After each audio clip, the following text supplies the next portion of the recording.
हिमाचल प्रदेश में 3 विधानसभा सीटों और 1 लोकसभा सीट पर उपचुनाव होने जा रही हैं। उसी को लेकर दोनों सियासी पार्टियों ने अपने अपने तरीके से चुनाव को लेकर रणनीति तैयार करनी शुरू कर दी है। इसी के चलते आज डलहौजी से कांग्रेस पार्टी की वरिष्ठ नेत्री और विधायिका आशा कुमारी ने अपने निवास स्थान जनिंद्र घाट में पत्रकार वार्ता के दौरान उपचुनाव को लेकर अपना पक्ष रखा।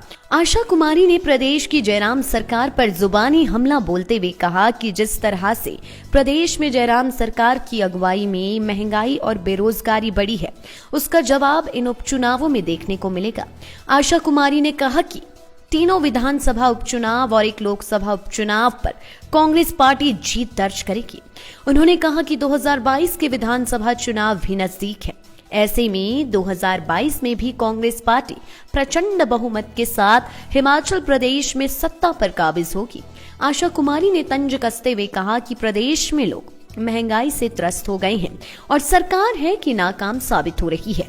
वहीं दूसरी ओर डलहौजी से कांग्रेस पार्टी की विधायिका आशा कुमारी ने पत्रकार वार्ता के दौरान हिमाचल प्रदेश में होने वाले विधानसभा उपचुनाव को लेकर कहा कि चारों सीटों पर कांग्रेस पार्टी के उम्मीदवार जीत दर्ज करेंगे और 2022 में आने वाले विधानसभा के चुनाव में कांग्रेस पार्टी प्रचंड बहुमत के साथ सत्ता में काबिज होगी। जिस तरह से प्रदेश में महंगाई और बेरोजगारी बढ़ी है, उसको लेकर प्रदेश की जनता भाजपा को जवाब जरूर देगी। कांग्रेस पार्टी पूरी तरह से तैयार है।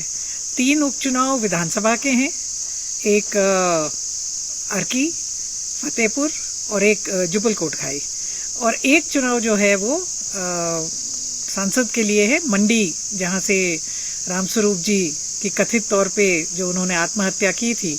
तो कांग्रेस पार्टी तो पूरी तैयारी में है और हमें पूरा विश्वास है कि कांग्रेस पार्टी बहुमत लेगी और जीत हासिल करेगी। देखिए, सेमीफाइनल तो कोई होता नहीं है। समय समय पे अलग अलग चीज़ों का अलग अलग असर होता है, मगर आज की तारीख में भारतीय जनता पार्टी के इस राज में, चाहे वो हिमाचल प्रदेश की सरकार है, चाहे दिल्ली की सरकार है, जिसको ये अपनी डबल इंजन की सरकार बोलते हैं, तो अगर आप देखें तो महंगाई आज आसमान छू रही है, बेरोजगारी जो है बढ़ती जा रही है, लोगों की परेशानी बढ़ती जा रही है। और महंगाई में अगर हम देखें, खास करके जो घर का बजट है वो पूरी तरह से तहस नहस हो चुका है। गैस का सिलेंडर 1000 रुपये, सरसों का तेल 220 रुपये, दालें, अन्य खाद्य पदार्थ, और सबसे अभी हैरानी की बात यह है कि खाद्य पदार्थों पे अब सरकार ने जीएसटी लगा दिया है। आगे आने वाले समय पे खाद्य पदार्थों पे 5% जीएसटी लगेगा, सब्जी पर भी लगेगा, तो निश्चित तौर से उस पर और महंगाई बढ़ेगी। लोग इनसे परेशान हैं, लोग इनसे त्रस्त हैं, और देखेंगे आप कि जब हमारे सामने नतीजे आएंगे विधानसभा के बाई इलेक्शंस के और पार्लियामेंट का जो एक बाई इलेक्शन है, और इसके बाद 2022 में कांग्रेस की सरकार बनेगी। कांग्रेस की सरकार जो है पूर्ण बहुमत से, भारी बहुमत से बनेगी। हिमाचल प्रदेश सरकार की नीति और नीयत दोनों में खोट है। अगर आप देखें तो पीडब्ल्यूडी में 82 जेई लगे थे, उसमें से सुप्रीम कोर्ट ने इनकी नीति के खिलाफ फैसला दिया और हमारे 56 बच्चे जो हैं वो 2 साल नौकरी करने के बाद सुप्रीम कोर्ट की आदेश अनुसार बाहर हो गए। ये इसलिए हुआ कि इनकी गलत नीति थी।